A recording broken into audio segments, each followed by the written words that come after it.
You're listening to the micro version of the Savage Lovecast. www.savagelovecast.com. If you're stuck in a relationship quandary, or if you're looking for sexual harmony, well, there's nothing you can't ask on the Savage Lovecast. Congratulations, Michelle Wolf. First, loved your HBO special. Caught Nice Lady on a recent flight, and I haven't laughed that hard on an airplane since someone asked me to change seats so he could sit with his chiropractor. Because you never know when you're going to need one of those emergency in-flight adjustments. Wolf, of course, is now famous, the most famous comedian in America, at least today, in the world, arguably, thanks to her performance at the White House Correspondents Associated dinner on Saturday night. For the record, and unsurprisingly, I thought her set was brave, daring, over-y, not ballsy. Balls are timid, vulnerable things, but over-y, and mostly important, fucking hilarious. Wolf was up there being hilarious, but also speaking truth to power. She called Trump's bought and paid for liars, staffers, who were in the room. She called them liars to their lying faces. And you know, if I was up there, if I got that gig, I would have stood there for 20 minutes screaming, "You fucking liars," over and over and over again. But Wolf did it with jokes. She wrapped it all up in funny fucking jokes the whole time. 20 minutes of killer jokes. And if you're wondering why her set is so controversial with media figures, it is not what Wolf said or didn't say about Sarah Huckabee Sanders. She slammed Sanders for lying, not looking. It was this. You guys are obsessed with Trump. Did you used to date him? Because you pretend like you hate him, but I think you love him. I think what no one in this room wants to admit is that Trump has helped all of you. He couldn't sell steaks or vodka or water or college or ties or Eric. But he has helped you. He's helped you sell your papers and your books and your TV. You helped create this monster, and now you're profiting off of him. And if you're gonna profit off of Trump, you should at least give him some money because he doesn't have any. Trump is so broke, he grabs pussies because he thinks there might be loose change in them. Wolf went after the media. Okay, she went after everyone. She roasted everyone in the room. Republicans, Democrats, the media, and of course, administration officials, which anyone could have predicted that would happen. It's possible this was all an elaborate setup job. Whatever Wolf said, however benign, some Trumper on the podium in the room was going to find a way to take elaborate offense, because that is what they do. That is their shtick. The president of the United States can say and do the most offensive things. And if you look at them funny, they're on the floor in the fetal position, sobbing. But what really, again, set the media off wasn't what Wolf said about Sarah Huckabee Sanders. Reporters are like cops and firemen, gallows humor out the ass. Can you imagine what reporters say to each other about Sarah Huckabee Sanders when she isn't in the room and the camera and the mics are off? Wolf had the courage to say that shit to her face. Nope. But that's not what bunched panties. What bunched panties was Wolf slamming the media for its complicity in the rise of Trump.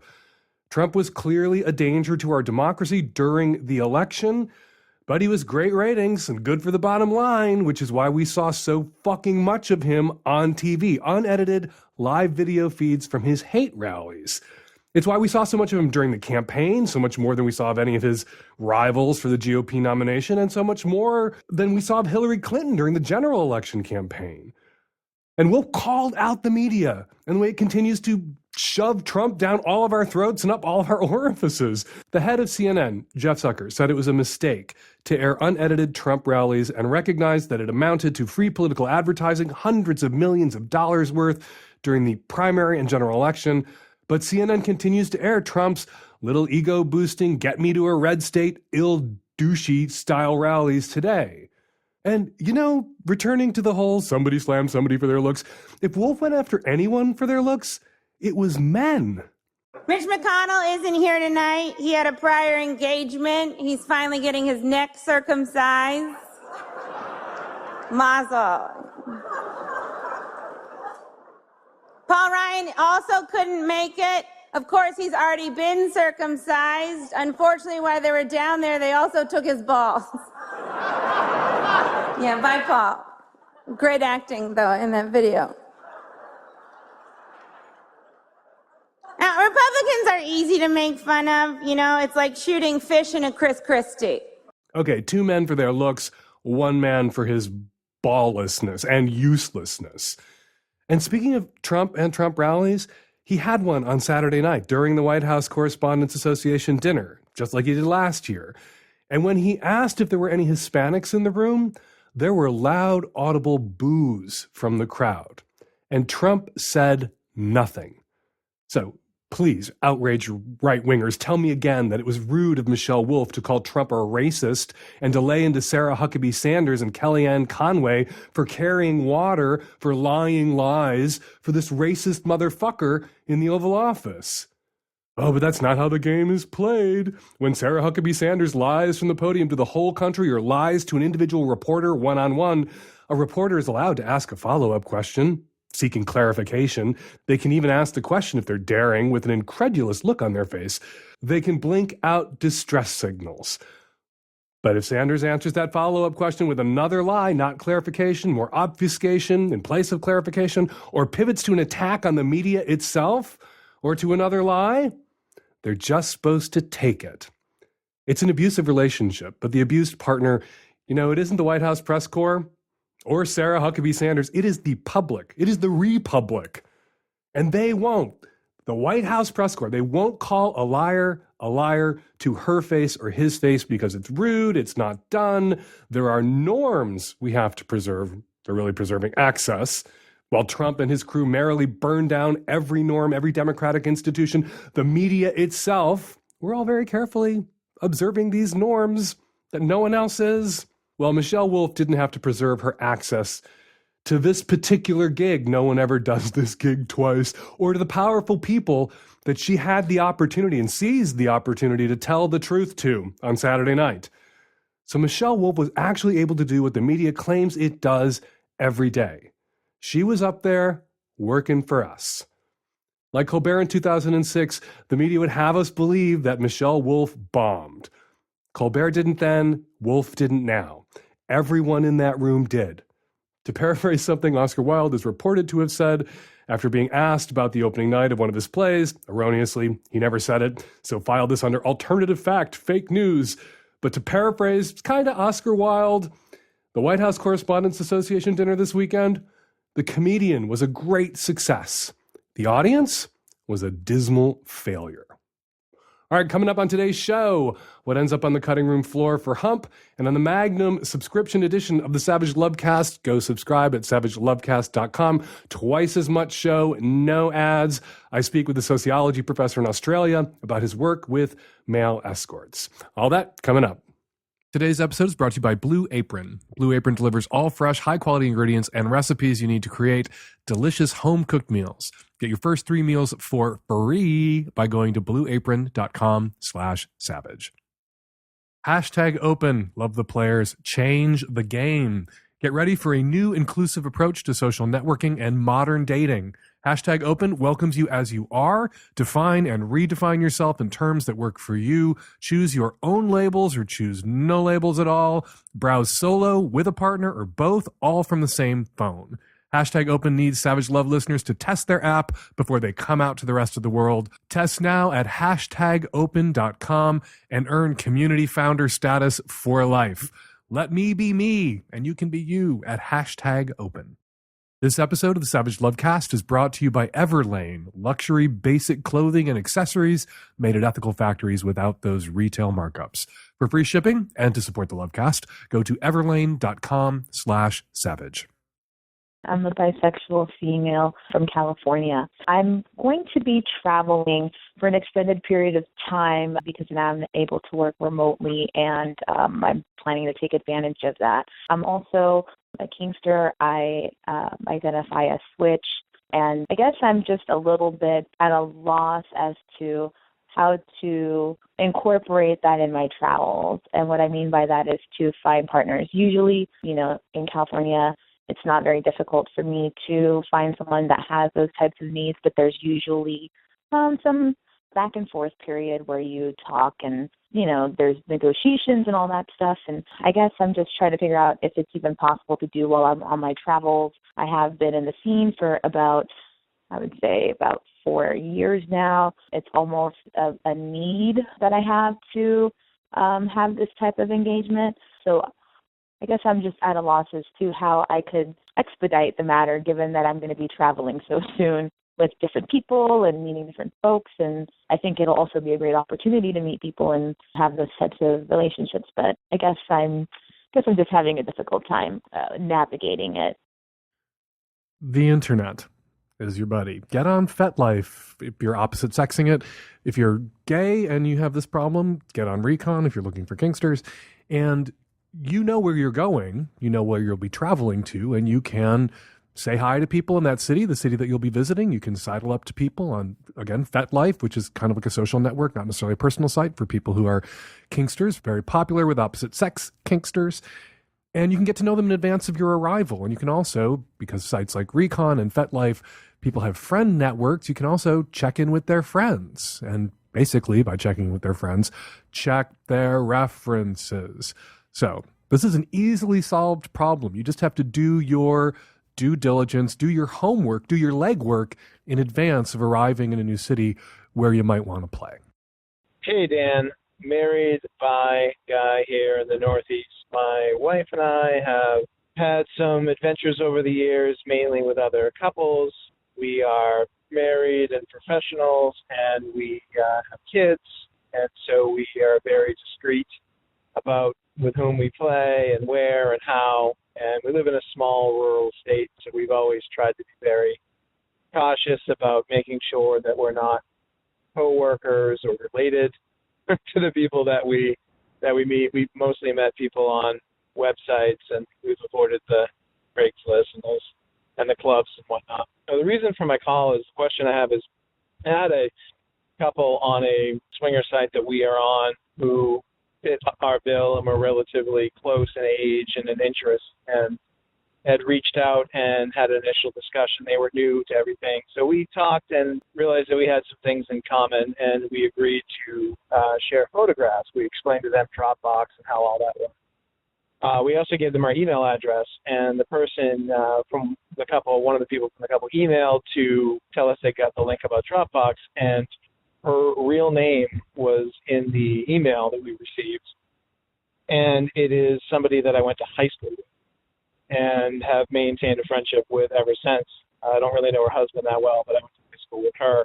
And we're supposed to see these people in a few weeks for like an old friend get-together. My wife doesn't really know her all that well. The question I have is, should we let them know that we know who they are? And should we let them know who we are? Should we ghost them? It doesn't really seem fair, and they're brand new to the lifestyle, so we don't really want to freak them out and give them a bad experience out of the gate. But we also want to protect our anonymity. You say you're very careful about not being related to the people you and your wife meet up with for sex, and I thought I was the only one. Good to know that I'm not the only one out there who's very careful about not sleeping with relatives.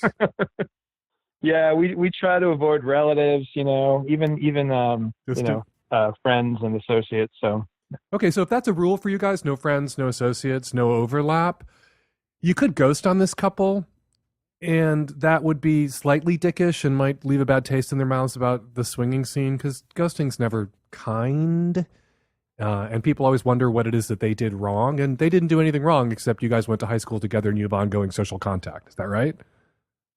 That's right. So they live in your small town. And full disclosure, a bit of an update. We did end up revealing our identities to the couple in question. Mm-hmm. And so now the big question is, because the comfort and familiarity is certainly there, but, do we want to cross that physical boundary with people that are friends? Like, you can't go back, obviously. So the comfort and familiarity is there, and attraction too? That is yet to be determined. So neither of us have met my classmate's husband. Mm-hmm. So I think we won't know. Facebook only reveals so much, right? So we're trying to determine that. We're going to get together on Friday strictly for, dinner, mm-hmm. and see, if there is a physical attraction. Okay, well then So. you're kind of taking my advice in advance of me giving it, because I thought that you should risk at least letting them know what you know, because you knew that you knew them and you knew who they were, and I think that if you knew enough about them to feel that you could trust them with this information, that they weren't going to put 3 billboards up outside some fucking small town in Missouri or whatever, outing you guys, that it would be Right. better just to like let them know what you know, rather than let them wonder for the rest of their lives what they did wrong or said wrong. So I'm glad you got in touch. I'm glad you let them know. I'm glad you're going out to dinner. If you guys don't end up having hookups, if you guys don't end up being sex partners with this other couple, swinging with this other couple, you at least have a couple of people in your lives, in your orbit, that you can be open with about being in the swinging scene, and you have some support, because it sounds like you guys have gone to great efforts to isolate yourselves from a swinging social circle. We have, and I think that's where we sort of struggle, and maybe that's another call for another time. But what do you call people who sort of exist in that murky nether region between poly folks and swingers? Huh. You know, I don't know. It's a blurry line, because some people are swingers but not poly. They have one-offs. They don't have ongoing connections or relationships with the people that they have sex with. Sometimes people consider themselves open but not poly, but they have a sort of a regular third or a regular couple that they play with, but they still regard it as swinging. There's sort of this arm's length emotional distance. They don't regard it as a relationship, not even an FWB kind of relationship. But then sometimes people are open, or people are swinging, and they play so often with one person or one other couple that becomes a relationship. And at some point they have to kind of cop to the fact that it's a polyamorous relationship, not a primary relationship, not an equal relationship. There's a hierarchy there. There's me and my spouse, we're the couple, but there's this other person or this other couple that's been a regular sex partner and now knows so much about us and is a part of our life in a way. And there's an emotional connection and even a history there at some point. And with that, I think you really do have to honor that relationship. At some point, you have to look at that relationship and say, okay, this is a polyamorous relationship. What began as swinging, what began as a regular hookup or sex buddy, you know, that's now somebody that we care about, or a couple that we care about. And if they were in distress, we would help them out. We would rush in like friends, like people who had a relationship. And I think that makes a lot of sense. A wonderful and beautiful thing. But you can put that off. Just like you don't say I love you until, I think wisely, a long time after you felt the impulse to say I love you. Like you think, I might want to say I love you. I'm kind of feeling I love you, but maybe it's too soon, and maybe this is just the infatuation stage, and I don't know what they smell like when they fart yet. So I'm going to wait a little bit longer before I say it, because you don't want to say that prematurely. I think it's the same thing sometimes in that space between swinging and poly, or open and poly, where we don't want to say we're poly too soon, just like you don't want to say I love you too soon, because that can, feel like a premature commitment, and premature commitments are always destabilizing for relationships. It's better to acknowledge what exists than to round something relationship-wise up to something it isn't yet, that you're not sure it is yet, and you're not sure it could bear the weight of the acknowledgement yet. That makes sense. I think where we struggle is, we want the emotional connection prior to the physical intimacy, but everything we read and hear about poly suggests that if people aren't open to most people, if not everybody, about being poly, that there's this, this ongoing relationship, a chance for cohabitation, and that's just not where we are, So we always feel kind of left out of that. There's no one way to do poly right. There are polyamorous couples who do not live with their seconds or thirds or fourths or fifths, and they have a polyamorous social and sexual and emotional relationship network. There's not one way to do polyamory. And you and your wife sound like you're a socially monogamous couple. You're doing social monogamy. You wish to, for reasons that are valid for where you live and how you live, to be perceived as monogamous, even though you're not. And so that would preclude you guys having some other couple move in with you and coming out as polyamorous or whatever else. It doesn't mean you can't have the feelings for that other couple that qualify as polyamory. Even if you can't be openly polyamorous in your community, you can be polyamorous in your behaviors and your affections privately. That makes so much sense. Yeah, that makes so much sense. Good luck. Thank you so much. You're the best. When it comes to dinner, let Blue Apron take care of the planning and the shopping while you, or me, I can do it, do the cooking and then the eating. You'll enjoy delicious meals like popcorn chicken with sweet chili cabbage slaw and cumin spiced wonton noodles with vegetables and peanuts on the table in 30 minutes or less. With incredible ingredients and chef-designed recipes, Blue Apron lets you see what the power of food can do. Blue Apron is the #1 fresh ingredient and recipe delivery service in the country, and their mission is to make incredible home cooking accessible to everyone. Blue Apron achieves this by supporting a more sustainable food system, setting the highest standards for ingredients, and building a community of home chefs. And if Blue Apron could turn me into a home chef, they can turn you into a home chef. Blue Apron offers 3 plans, a 2-person meal plan, a family plan, and a wine plan. Terry and I use Blue Apron regularly. We pay for it ourselves, and we love it. Check out this week's menu and get your first 3 meals for free by going to blueapron.com/savage. You will love how good it feels and tastes to create incredible home-cooked meals with Blue Apron, so do not wait. That's blueapron.com/savage. Blue Apron, a better way to cook. Hi, Dan. I'm calling because I just went and saw the Hump Film Festival a couple weeks ago for the 4th time. And every year when I watch the films that are there, I want to know, what are the ones that don't get included in the show? What kinds of things are ending up on the cutting room floor? I want to know, are there certain types of films that you see over and over again and you and the rest of the committee think, oh, God, not another one of these? Are there things you just get way too much of that you're never going to include? What kinds of stuff aren't we seeing? I'm really curious, and I want to know. First of all, thank you for coming to Hump 4 years in a row. I hope you've enjoyed all of the films and all of the festivals and all of your visits. And I hope, and I cross my fingers, that you are asking these questions because you're thinking about submitting a film to Hump. For the 14th annual Hump, we have issued the call for submissions. Go to humpfilmfest.com, click on submit for everything you need to know about making and submitting a film to my dirty little porn film festival. They don't have to be hardcore, humor, animation, musical comedy, hardcore, softcore. Everything is welcome at Hump, and everyone is welcome at Hump. Joining me to help tackle this question, Tracy Cataldo, official title at Hump, Director of Operations, unofficial title, My Mean Lesbian Boss. Hi. How are you? Not mean. You do, yeah. You make an effort in front of a live mic to be super nice, just to deflect the mean lesbian boss label. I am super nice. And when people leave the show, they find me and they say, you're not so mean, because they listen to you. Tracy's bitter because when we do the show together and I introduce the show, I always single her out and point her out as my mean lesbian boss. She's not mean at all. She is lesbian, however, and she is a boss. And she is the co-chair of the Hump jury. Every year when the films are submitted, we sit down in this conference room where we record the podcast and watch all the films and decide what gets into the festival, from the 200-300 films submitted to the 24, 25, 26 that actually make it in. So, Tracy, what do we see too much of? What do we see over and over again? What doesn't get in? We do see a lot of food.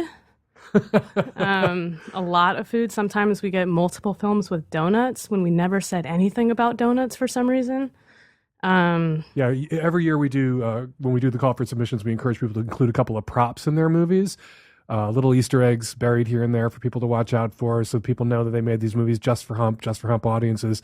But then some years, something will pop up in 7 or 8, 9, 10, 15, 20 of the submissions that we didn't ask for, like donuts, maybe because they're such an obvious sphincter reference that people can't resist them. Yeah, I don't think that we I don't think we get the same film that includes something that we never want to see. We always have a place for your film in Hump. If it's not this year, it's going to be some year it will fit in. The film I think we see too often is we call them the SFMs, solo female masturbation. We get a lot of films at Hump that's just one girl cranking it out. Well, I think you and I have a little bit of a war in the jury where a penis comes on and I cover my eyes, and a vagina comes on and I look over and you're covering your eyes. I think some things are easier for each of us to watch 5 minutes of. But you agree that there's only so many films we can have in a festival of one woman alone in a room masturbating. It's true. We like to widen the horizons, so if you're gonna make a SFM film, solo female masturbation, is that your passion? That's what you want to share with us? There's got to be something else going on too, to put it ahead of the pack of all the other solo female masturbation films that are going to be in Hump. Yeah, what does it for us, what we pick based off is not just the person in the film and what they're doing, but the creativity behind the film and the scenery. And as you say, sometimes the kitchen has a really nice backsplash.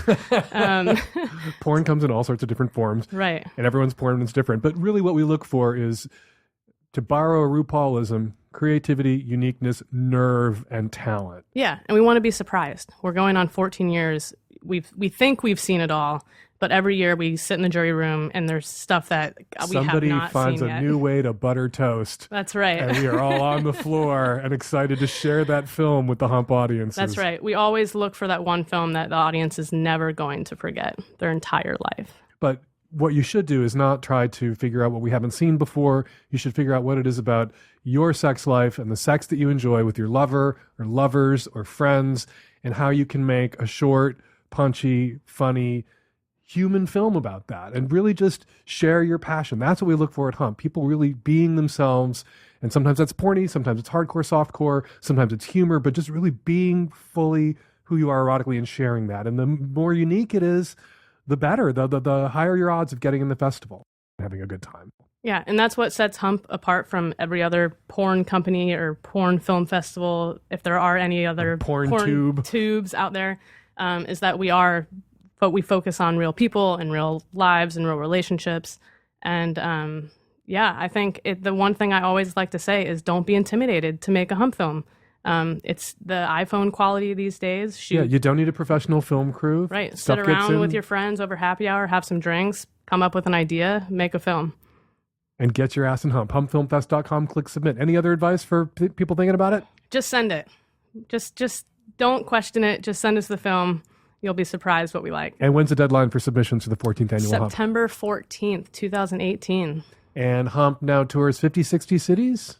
We're hitting 40, 45 this year. We are on our way to 50 cities. We're doing 50 cities, Dan says.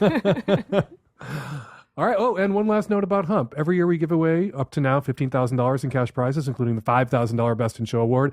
But $10,000 Best in Show Award. 14th annual Hump, the Best in Show Award is now $10,000. That's right. And there's no fee to enter Hump.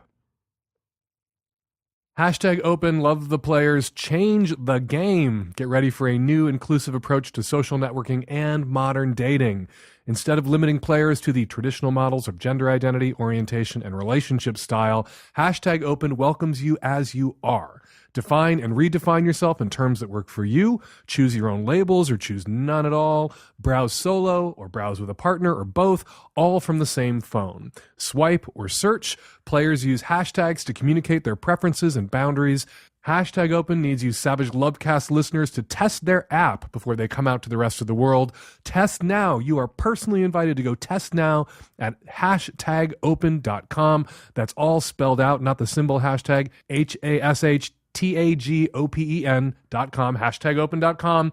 And you will earn, if you go now and help them test it out, community founder status for life. In addition, Hashtag Open is donating $1 to Planned Parenthood for every new profile in their app, up to $69,000. Check out their app and make a difference at the same time. Let me be me, and you can be you at Hashtag Open.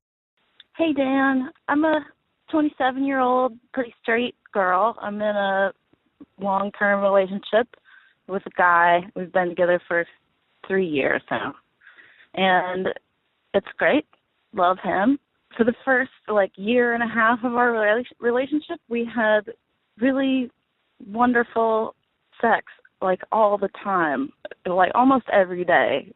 We had erotic, fun, adventurous, crazy sex, and it was super fun, and that was one of the things that made me love him so much.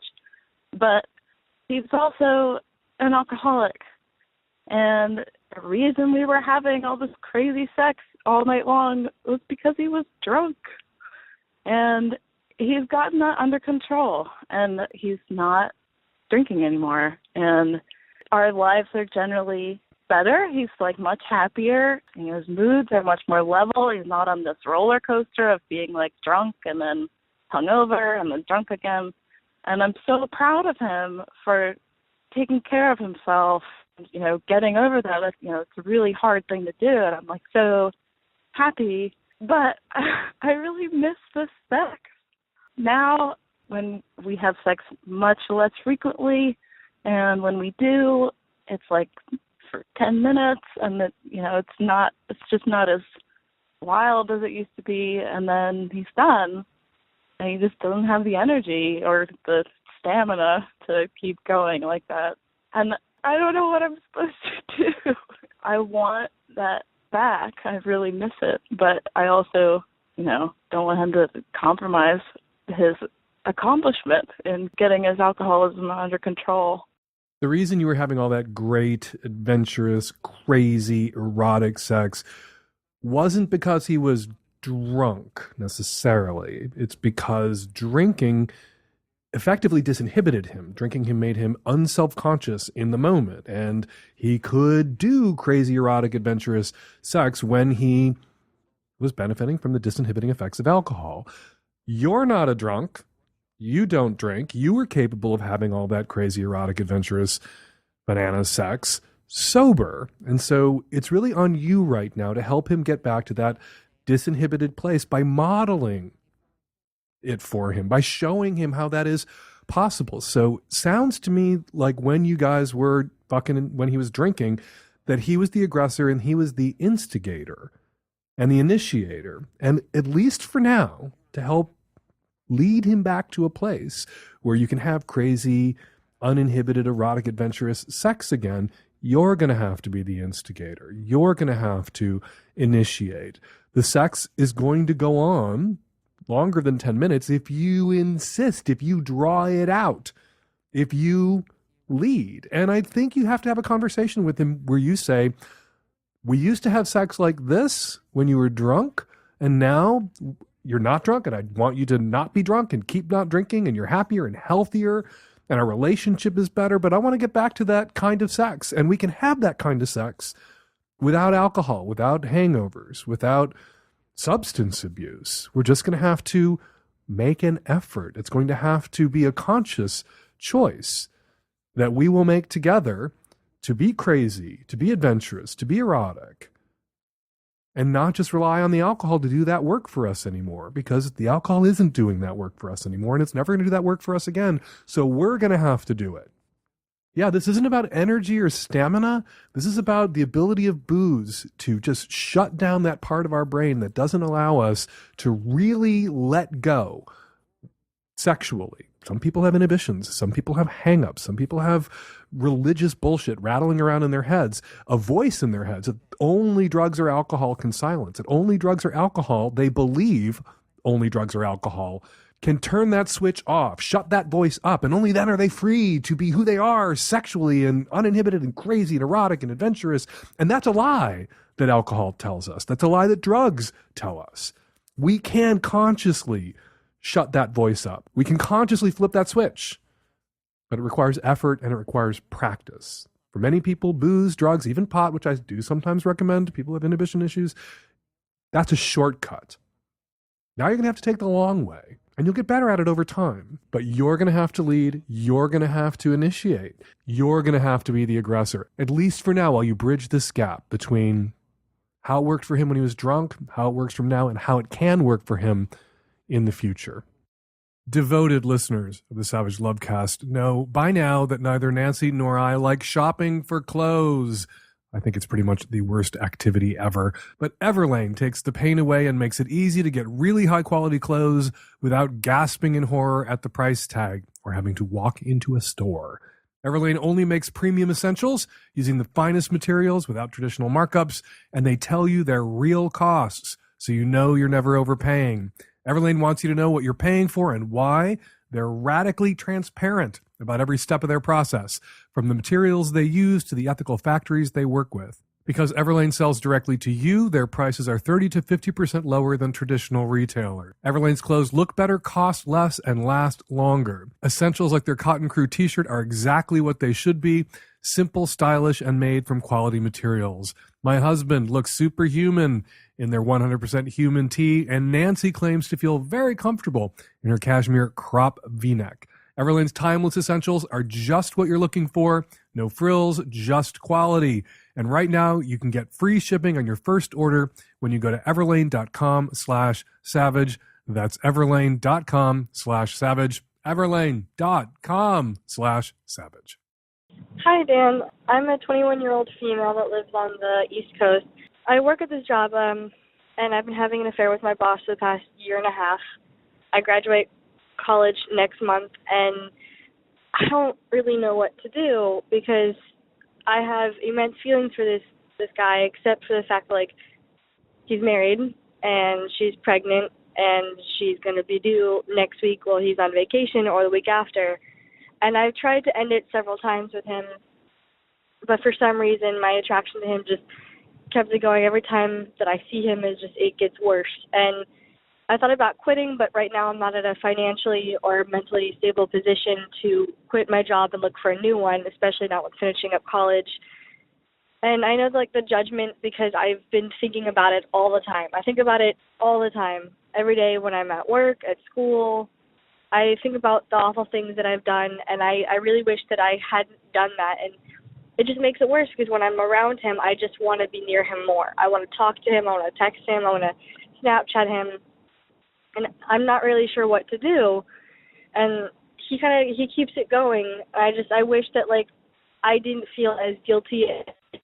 I'm not exactly sure how to make up for what I've done because I think about what I want in the future, and I know that I want to be married in the future, and I want to have kids, and I don't want a man to do what he's doing to his wife, but I can't stop the feeling of wanting to be with him. Long before she ever got pregnant, we had plans to get a hotel room and do all sorts of things together, and it sucks because I still want that with him, and I really wish that I didn't. And I don't know how to stop my feelings from him. And it's easy when I'm not with him because I am having sex with my ex-boyfriend who's my friends with benefits now. And then I feel okay when I'm not around him. That's when it gets worse. And he and I are both leaving our job very soon. I plan to leave a little bit after graduation just so I can get some money, and he plans to leave soon after that. I just can't stop the feeling of wanting him to be around me and missing him.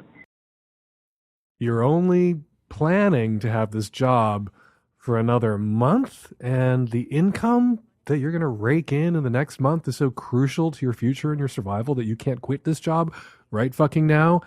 I'm not buying it.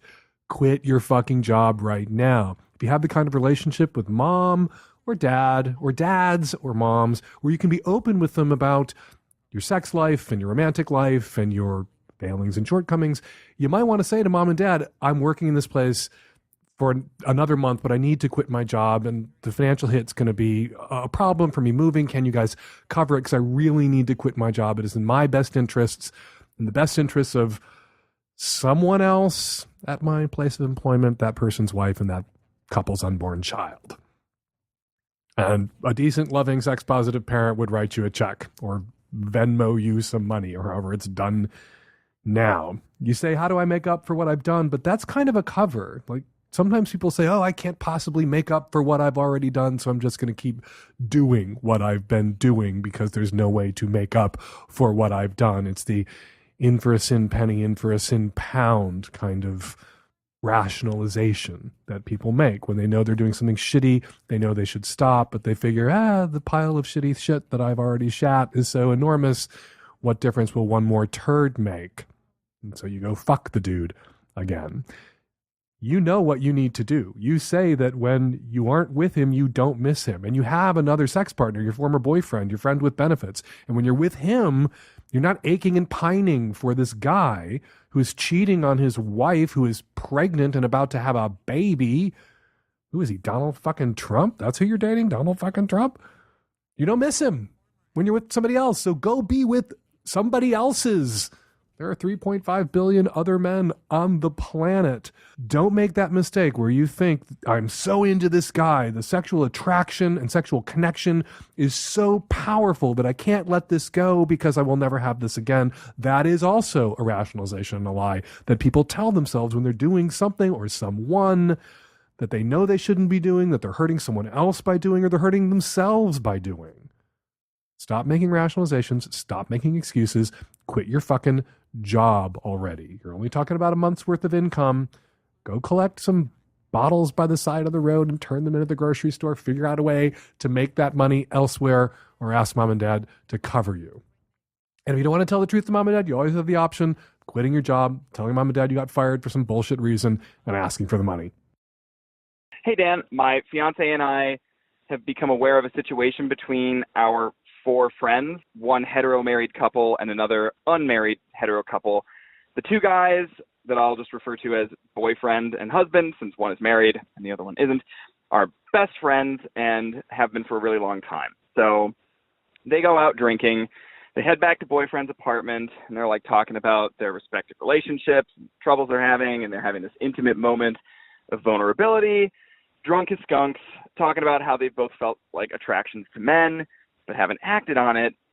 And it's around this time that boyfriend leans in and kisses husband. Husband's like, whoa, too much, not what I was going for. Shortly thereafter, girlfriend comes home to the apartment, and the husband takes this opportunity to like get the fuck out of Dodge. But boyfriend follows him out into the hallway, apologizes, and then like goes in for another kiss with his girlfriend like in the nearby apartment. Boyfriend persists. Husband pushes him away. Boyfriend persists some more, grabs at his junk. Husband like shoves him. And this is apparently intense enough that the next day the boyfriend texts the husband something like that he woke up with bruises, asking if they got into a fight. So apparently he's claiming not to remember the details of this. Husband goes home, tells wife. Wife tells my fiance, and here we are. My question is basically about roles and obligations and boundaries and support, because this is just really complicated with people being bi-curious and not quite cheating, but like trying to cheat, and alcoholism and depression is in here, and friendship and assault. So do we have an obligation to tell the girlfriend about this? Not because of the cheating, but because who knows what their arrangements are, but the assault. And can we be supportive of the husband and the wife, because their marriage is kind of already on the rocks. They're in therapy, but this happened really recently. And we really don't know how to feel about this boyfriend. We want to be supportive. This is not the first time he's gotten drunk and done something stupid and reckless, but we've never seen anything where he's like really missing these big cues to like not do that, you know, a no and a stop. He was really drunk and he doesn't remember, but he has to know at this point because the husband has deleted his number and they're apparently not talking. So we want to be good supportive friends, and we're just kind of lost on what to do. At first, as I listened, I was like, what does this have to do with you guys? There's always the mind your own fucking business option. But toward the end, the issue here, just to sum it up, is there is this guy who is dating a friend of yours, the boyfriend, who is a drunk, semi-closeted mess, who has assaulted another mutual friend and assaulted him so badly, and all assault is bad, but assaulted him so badly that that relationship is over. That they were friends for a very long time, shit went down, things were said, junk was grabbed, shoves were shoved, and now that relationship is over. Are you obligated, or should you say something to your friend who is dating this train wreck? And I think friendship requires you to speak up. I think friendship requires you to involve yourself in a small way, to call up your friend, the woman who's dating this train wreck, and to meet up for a drink or coffee just to talk. And instead of busting out everything you know and just throwing it all at her, draw her out about her relationship. How are things? We're a little concerned. Your boyfriend and his old friend, the husband, they had this crazy falling out. Are you okay? What's going on? And then let her lead. If she shuts it down and does not want to talk about it and doesn't welcome your input/interference, back the fuck off. If she opens up to you, if she begins to ask you questions, you know what you know. And if she asks, if she wishes to know what you know about what went down and what's up with her boyfriend, she's asking you to involve yourself in her business at that point. Generally, I think people should mind their own business. We don't want to watch a friend be destroyed in a shitty relationship when we have information that they arguably have a right to and should know. so that they can make an informed decision about whether they're going to stay in this relationship or continue to see this person.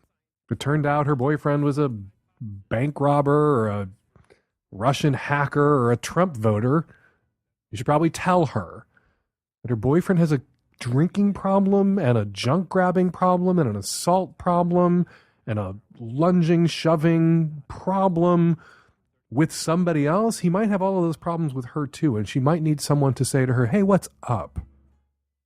And the first thing you do after you say, hey, what's up to a friend when you have the goods or something that you think that they should know about their partner, the first thing you do is you listen. You ask a couple of vague, open-ended questions that allows them to open up to you and pull you into the conversation.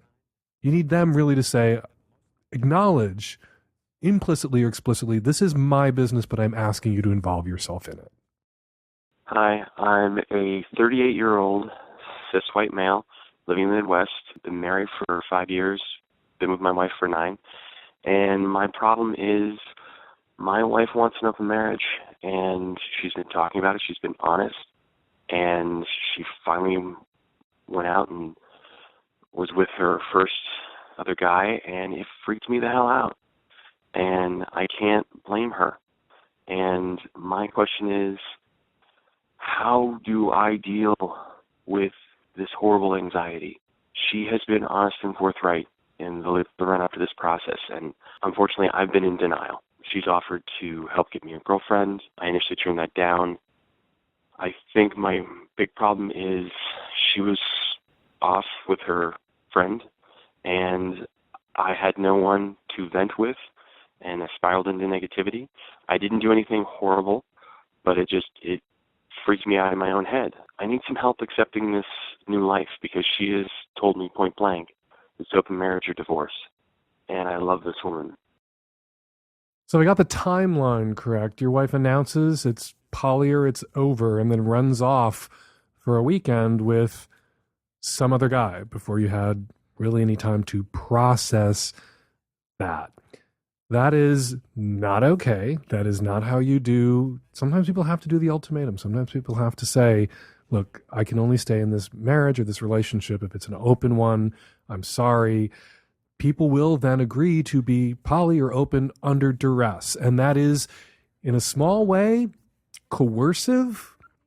And coercion is always bad, and coerced consent isn't consent. But there are a lot of people out there who are willing to pay that price of admission to save the marriage, to save the relationship. They're willing to try, to attempt the open marriage or the polyamorous relationship. PUDs, we've called them. I was just talking about them with the previous caller. People who are poly under duress.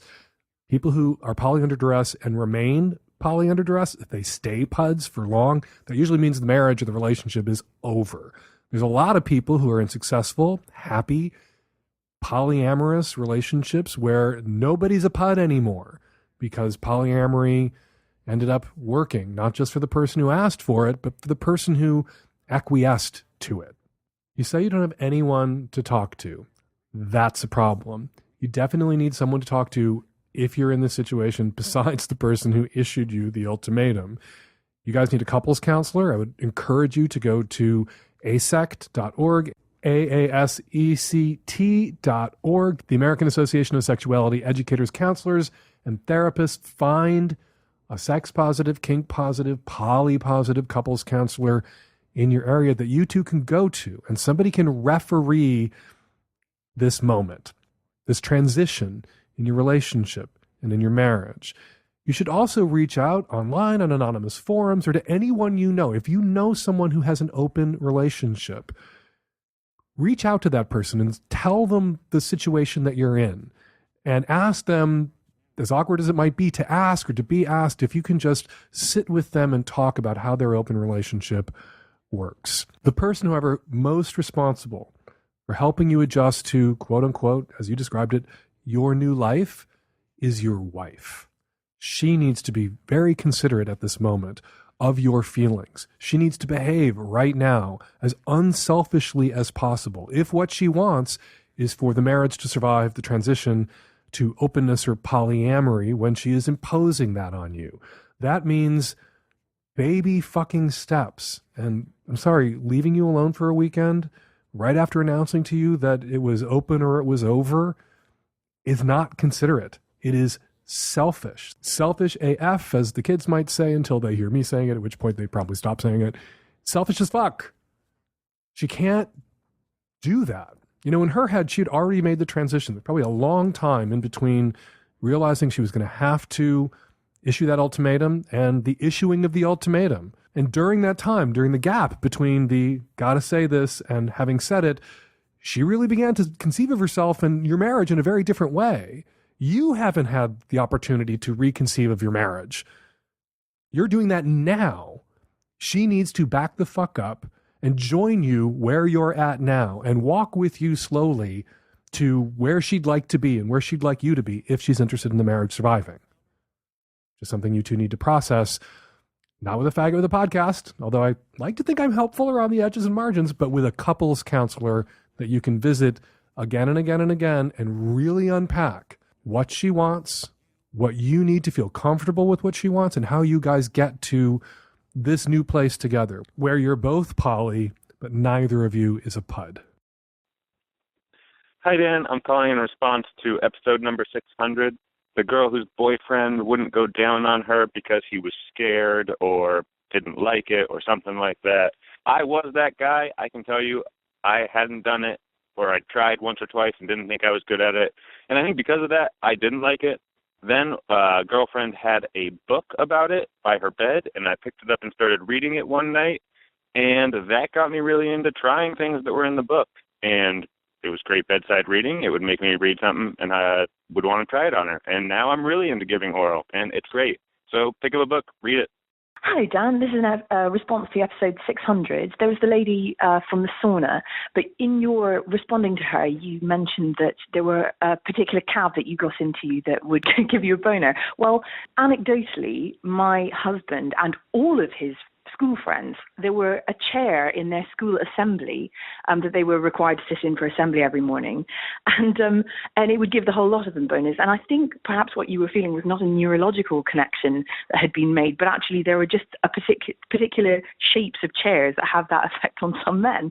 But it seemed to be in consensus amongst them that this is what would happen if they sat on a particular type of chair that was available. So there would be a scramble at the beginning of assembly for the couple of chairs that weren't in that situation. So that perhaps gives you an answer to a question you've had since then. You're definitely not turned on by cabs. Hi, I'm calling about the woman who was starting off a new DS relationship with her boyfriend or her dom. As a straight woman who is a submissive and has been in the kink scene for not too long, I can tell you, you are in high demand, and a good dom will do to you what you want to be done to you. Doms want to please just like submissives want to please. Get away from this guy. He's no good. And we're going to leave it there. 206-302-2064 is the number here at the Savage Lovecast. If you'd like to record a question or a comment for a future show, give us a buzz, 206-302-2064. Hump, my dirty little porn film festival, is coming to Providence. It's going to be at the Columbus Theater on May 5th. Go to humpfilmfest.com for tickets and to find out when Hump is coming to Hump, a city near you. Also, while you're online, go to itmfa.org and get yourself some Impeach the Motherfucker already. T-shirts, hats, buttons, lapel pins, stickers. All proceeds benefit the American Civil Liberties Union, Planned Parenthood, and the International Refugee Assistance Project. Follow me on Twitter at Fake Dan Savage. Follow Dr. Scott on Twitter at IDUANEY. The Savage Lovecast is produced every week by Nancy Hartunian and me and the tech-savvy at-risk youth and Nancy. We'll all be back at you next week with another installment of the Savage Lovecast. Thanks for downloading.